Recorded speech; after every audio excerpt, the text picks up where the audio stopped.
Good morning everyone, welcome to civil service study. Practice set number ये 234 है। UPPSC PCS के लिए practice set series चल रही है। प्रैक्टिस करेंगे इसमें करंट अफेयर्स और कुछ प्रीवियस ईयर के प्रश्नों पर।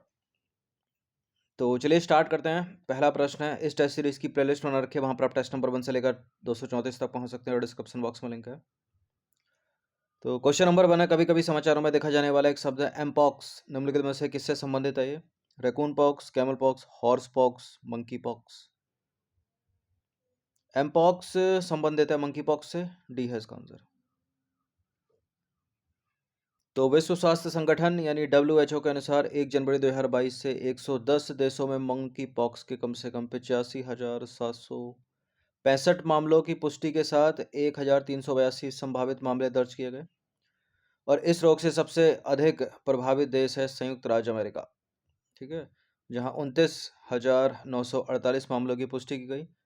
WHO ने इसके वैश्विक जोखिम का मूल्यांकन मध्यम के रूप में किया और यह भी घोषणा की कि इस बीमारी को मंकी पॉक्स के बजाय एमपॉक्स के रूप में संदर्भित करना चाहता है। देखिए, मंकी पॉक्स या एमपॉक्स की बात करें तो ये एक जूनोटिक वायरल बीमारी है, मतलब इंसानों से जानवरों में, जानवरों से इंसानों में आ सकती है, ठीक है, जिसके लक्षण चेचक के समान होते हैं, लेकिन यह कम संक्रामक होता है। और कांगो लोकतांत्रिक गणराज्य के अफ्रीकी देश में यह पहली बार वर्ष 1970 में मनुष्यों में पाया गया था। चेचक के उन्मूलन के लिए उपयोग किए जाने वाले टीके एमपॉक्स से सुरक्षा प्रदान करते हैं और इस रोग के इलाज के लिए नए टीके भी विकसित और स्वीकृत किए गए हैं।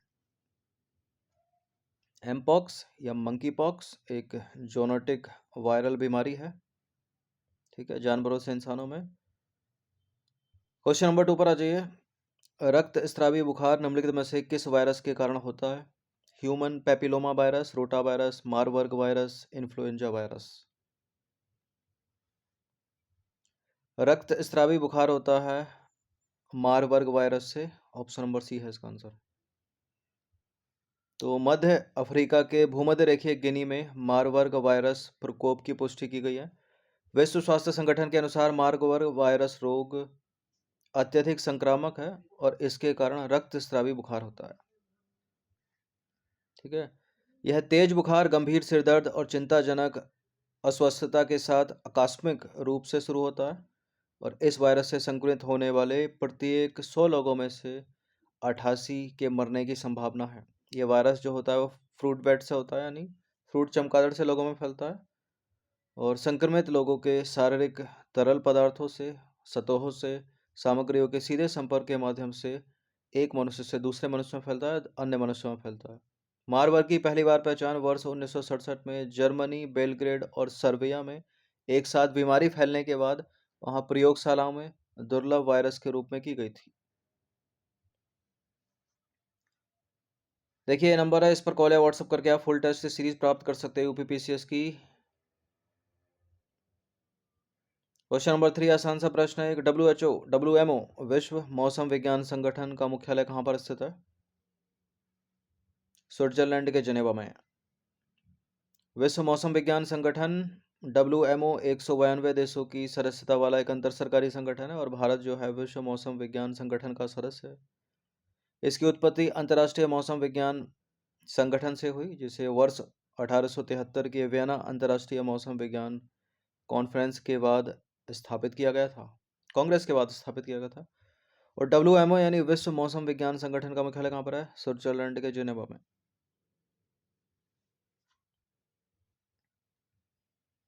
क्वेश्चन नंबर 4 है। क्वेश्चन नंबर 4 है, किब्बर वन्यजीव अभयारण्य के संदर्भ में निम्नलिखित कथनों में से कौन सा कथन सही है? किब्बर वन्यजीव अभयारण्य हिमाचल प्रदेश में स्थित है और यह कोल्ड डेजर्ट बायोस्फीयर रिजर्व का हिस्सा है।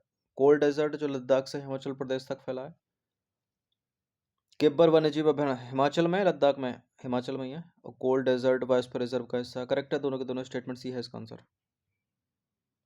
तो किब्बर वन्यजीव अभयारण्य हिमाचल प्रदेश में स्थित है, पहला वाला करेक्ट है, दूसरा वाला भी करेक्ट है। कोल्ड डेजर्ट बायोस्फीयर रिजर्व का हिस्सा है। जो कोल्ड डेजर्ट बायोस्फीयर रिजर्व है वो लद्दाख से हिमाचल प्रदेश तक फैला है और यह हिम तेंदुए, लाल लोमड़ी और नीली भेड़ों के लिए प्रसिद्ध है। और यहाँ पर भारत के भारत में सभी 5 जो बड़ी बिल्लियाँ हैं जैसे शेर, बाघ, आम तेंदुआ, बादल तेंदुआ और हिम तेंदुओं की अच्छी उपस्थिति है। अंतर्राष्ट्रीय हिम तेंदुआ दिवस की बात करें तो 23 अक्टूबर को मनाया जाता है, क्योंकि इस दिन हिम तेंदुआ यानी स्नो लेपर्ड के संरक्षण पर विश्व की एक घोषणा को अपनाया गया था।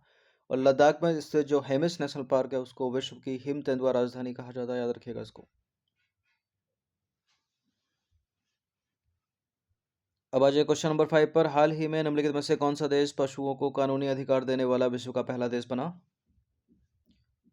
यह है साउथ अमेरिकी देश इक्वाडोर। ऑप्शन नंबर ए है इसका आंसर। तो साउथ अमेरिकी या दक्षिण अमेरिकी देश इक्वाडोर पशुओं को कानूनी अधिकार देने वाला विश्व का पहला देश बन गया। और इक्वाडोर के सर्वोच्च न्यायालय ने यह कहते हुए एक ऐतिहासिक निर्णय सुनाया कि इस देश में पशुओं का शिकार न करने, कब्जा न करने, एकत्र न करने, तस्करी न करने, विपणन या आदान प्रदान न करने का अधिकार है। और साथ भी यह भी कहा कि पशुओं को भी अपने पशु व्यवहार के मुक्त आवास का अधिकार है, जिसमें पालतू ना होने की गारंटी शामिल है तथा मानवीय विशेषताओं या उपस्थिति को आत्मसात करने के लिए मजबूर नहीं किया जा सकता। ठीक है, एक बंदर का केस था, उसके ऊपर यह फैसला दिया। क्वेश्चन नंबर 6 पर आ जाइए। क्वेश्चन नंबर 6 है, एंड्रोट द्वीप भारत में कहाँ अवस्थित है? एंड्रोट द्वीप भारत में अवस्थित है, ये लक्षद्वीप समूह में। ऑप्शन नंबर बी है इसका आंसर। देखिए नंबर इस पर कॉल या व्हाट्सएप करके आप सभी टेस्ट पीडीएफ भी प्राप्त कर सकते हैं यूपीपीसीएस के, जो मिलेगा आपको पेड टेलीग्राम ग्रुप में ही। तो एंड्रोइड द्वीप जो है वो लक्षद्वीप का सबसे बड़ा द्वीप है। इसका क्षेत्रफल कितना है? 4.90 वर्ग किलोमीटर। और अमीनी द्वीप जो है वो लक्षद्वीप का सबसे बड़ा द्वीप समूह है। ठीक है, ये द्वीप है और अमीनी द्वीप सबसे बड़ा द्वीप समूह है। लक्षद्वीप अरब सागर में स्थित प्रवाल द्वीपों का उदाहरण है।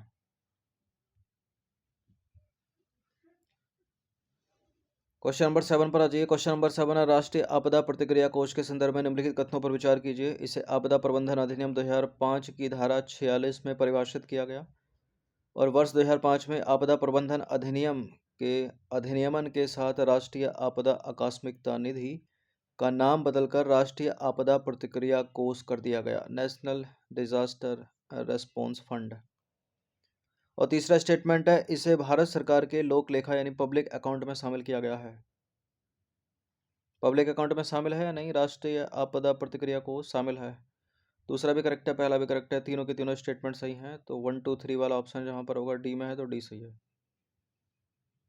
देखिए, केंद्र सरकार ने आपदा प्रबंधन के प्रयोजन से आपदा प्रबंधन अधिनियम 2005 की धारा 46 एक बी के अनुसार किसी व्यक्ति अथवा संस्था से राष्ट्रीय आपदा प्रतिक्रिया कोष में अंशदान या अनुदान प्राप्त करने की प्रतिक्रिया निर्धारित की है।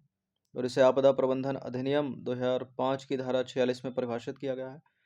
वर्ष 2005 में आपदा प्रबंधन अधिनियम के अधिनियमन के साथ राष्ट्रीय आपदा आकस्मिकता निधि का नाम बदलकर राष्ट्रीय आपदा प्रतिक्रिया कोष कर दिया गया। और इसे भारत सरकार के लोक लेखा यानी पब्लिक अकाउंट में शामिल किया गया। तो तीनों के तीनों करेक्ट हैं। ठीक है, डी है इसका आंसर। क्वेश्चन नंबर 8 पर आ जाइए। ध्रुवीय विज्ञान और क्रायोस्फीयर रिसर्च योजना में निम्नलिखित में से कौन से घटक शामिल हैं? ध्रुवीय अनुसंधान पोत का निर्माण करना, मैत्री स्टेशन का प्रतिस्थापन करना, दक्षिणी महासागर अभियान, ये सारे के सारे उपरोक्त सभी के सभी हैं पीएससीआर में। तो डी है इसका आंसर। देखिए, केंद्रीय मंत्रिमंडल के द्वारा वर्ष 2001 से वर्ष 2026 तक ध्रुवीय विज्ञान और क्रायोस्फीयर रिसर्च यानी पोलर साइंस एंड क्रायोस्फीयर पीएससीआर योजना को जारी रखने की मंजूरी दी गई। और पीएससीआर में निम्नलिखित 6 घटक शामिल हैं। कौन कौन से? ध्रुवीय अनुसंधान पोत का निर्माण करना, अंटार्कटिक में तीसरे शोध आधार का निर्माण करना, आर्कटिक में भारतीय वैज्ञानिक प्रयास, ध्रुवीय अभियान अंटार्कटिक और मैत्री स्टेशन का प्रतिस्थापन करना, और दक्षिण महासागर अभियान। क्वेश्चन नंबर 9 पर आ जाइए। संविधान के किस अनुच्छेद के तहत संसद सदस्यों को संसद में उनके बयान के लिए न्यायिक कार्यवाही से सुरक्षा प्राप्त है? और ये आर्टिकल है आर्टिकल 105 अनुच्छेद 105। पीसीएस के लिए इंपॉर्टेंट होते हैं ऐसे प्रश्न। 7 फरवरी 2023 को लोकसभा में विपक्ष के नेता द्वारा दिए गए भाषण के एक हिस्से के अध्यक्ष के आदेश से संसद के रिकॉर्ड से हटा दिया गया। ठीक है, भारतीय संविधान के अनुच्छेद 105(2) के तहत संसद सदस्यों को संसद में उनके बयान के लिए न्यायालयिक कार्यवाही से सुरक्षा प्राप्त है। हालांकि उनके भाषण संसद के नियमों के अनुशासन, सदस्यों की अच्छी समझ और अध्यक्ष द्वारा कार्यवाही के नियंत्रण के अधीन हैं। नमस्ते योजना है, ये किससे संबंधित है? नमस्ते योजना पहले भी चर्चा कर चुके हैं इस पर हम। इस योजना के तहत भारत में पर्यटन का विकास करना है। और दूसरा स्टेटमेंट है, इस योजना के तहत सरकार जो है सभी शहरों एवं कस्बों में सेप्टिक टैंक और सीवर की 100% यांत्रिक सफाई सुनिश्चित करने पर विचार कर रही है। बिल्कुल, ये दूसरा वाला सही है। ठीक है, पहला वाला गलत है, तो केवल 2 इसका आंसर है। तो केंद्रीय बजट 2023-24 में यंत्रीकृत स्वच्छता पारिस्थितिकी तंत्र हेतु राष्ट्रीय कार्य योजना के लिए लगभग 100 करोड़ रुपए आवंटित किए गए। साथ ही सरकार सभी शहरों एवं कस्बों में सेप्टिक टैंक तथा सीवर की 100% यांत्रिक सफाई सुनिश्चित करने पर विचार कर रही है। और इस योजना को देश के सभी शहरी स्थानीय निकायों तक विस्तारित करने की प्रक्रिया जो है वो शुरू कर दी गई है। नमस्ते योजना को वर्ष 2022 में केंद्रीय क्षेत्र योजना के रूप में लॉन्च किया गया था, यानी सेंट्रल सेक्टर स्कीम। और यह योजना आवासन और शहरी मामलों के मंत्रालय तथा सामाजिक न्याय और अधिकारिता मंत्रालय द्वारा संयुक्त रूप से शुरू की जा रही है। इसका उद्देश्य है असुरक्षित सीवर तथा सेप्टिक टैंक सफाई प्रथाओं को खत्म करना। ठीक है, पहले होता क्या था, जो सीवर होते थे उसमें मनुष्य जो है मानव या जो सफाई कर्मचारी है वो साक्षात बिना किसी सुरक्षा के या जो यंत्र होते हैं उनके खुद अंदर घुस के सफाई करते थे, जिसमें मृत्यु भी हो जाती थी। क्वेश्चन नंबर 11 पर आ जाइए, हिस्ट्री स्टार्ट हो जाती है यहाँ से। किस शासक को लाख बख्श की उपाधि दी गई थी? कुतुबुद्दीन ऐबक को लाख बख्श या लाखों का दान करने वाले की उपाधि दी गई थी? ये है इसका आंसर। कुतुबुद्दीन ऐबक को बड़े पैमाने पर दान के कारण लाख बख्श या लाखों के दाता की उपाधि दी गई। कुतुबुद्दीन ऐबक दिल्ली सल्तनत का पहला सुल्तान और गुलाम वंश का संस्थापक था। किसका गुलाम था ये? मोहम्मद गौरी का। क्वेश्चन नंबर 12 पर आ जाइए, तबकात ए अकबरी जिसे कभी कभी अबुल फजल के अकबरनामा से अधिक विश्वसनीय माना जाता है, किसके द्वारा लिखा गया था? ये प्रश्न अभी 68वीं बीपीएससी में पूछा गया था, जो 12 फरवरी को हुई थी। और इसका उत्तर क्या है? इसका उत्तर है Nizamuddin Ahmad, option number B. तो ख्वाजा निजामुद्दीन अहमद बख्शी, ये पूरा नाम है इसका, मध्यकालीन भारत का एक मुस्लिम इतिहासकार था और वह मोहम्मद मुकीम ए हरवी का पुत्र था। निजामुद्दीन अहमद ने तबकात ए अकबरी किताब लिखी, जो भारत में मुस्लिम शासन का एक सामान्य इतिहास है। कुछ एडिशनल जो ऑप्शन में और थे, जैसे कि गुलबदन बेगम की रचना का नाम हुमायूं नामा है, अबुल फजल की रचना का नाम अकबर नामा है, अब्दुल हमीद लाहौरी की रचना का नाम पातशाह नामा है। क्वेश्चन नंबर 13 पर आ जाइए, निम्नलिखित में से कौन से सही सम्मिलित हैं? ये हैं रचनाएं और ये हैं उनके रचनाकार। कौर पंचाशिका, कादम्बरी, राजतरंगिणी, कलहण, बाणभट्ट, विलहण। नीचे दिए गए कूट का प्रयोग करके सही उत्तर का चुनाव कीजिए। राजतरंगिणी कलहण के द्वारा रचित है, कश्मीर का इतिहास बताती है, कंपटीटिव एग्जाम की फेवरेट, बहुत पूछते हैं इस पुस्तक को। कादम्बरी बाणभट्ट सही है, कौर पंचासिका विलहण भी सही है। तो तीनों के तीनों करेक्ट हैं, डी है इसका आंसर।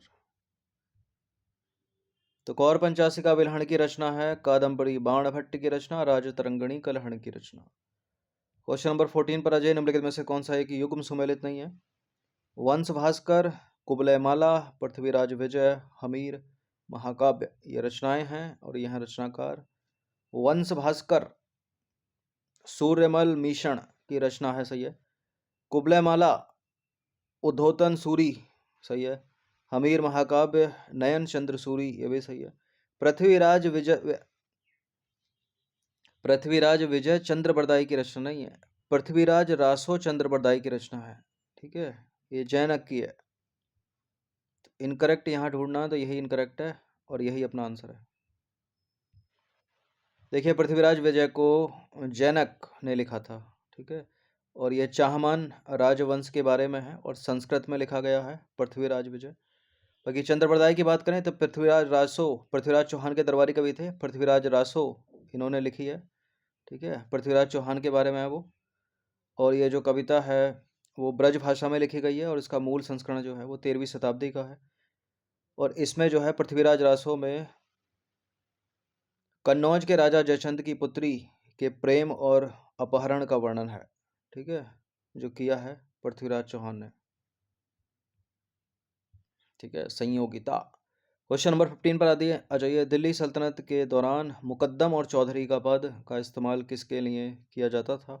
गांव का सरपंच, राजस्व अधिकारी, गांव का लेखाकार, या उपरोक्त में से कोई नहीं। दिल्ली सल्तनत है, गांव के लेखाकार को पटवारी कहा जाता था, राजस्व अधिकारी को मुक्ति कहा जाता था, गांव का सरपंच मुकद्दम या चौधरी कहलाता था।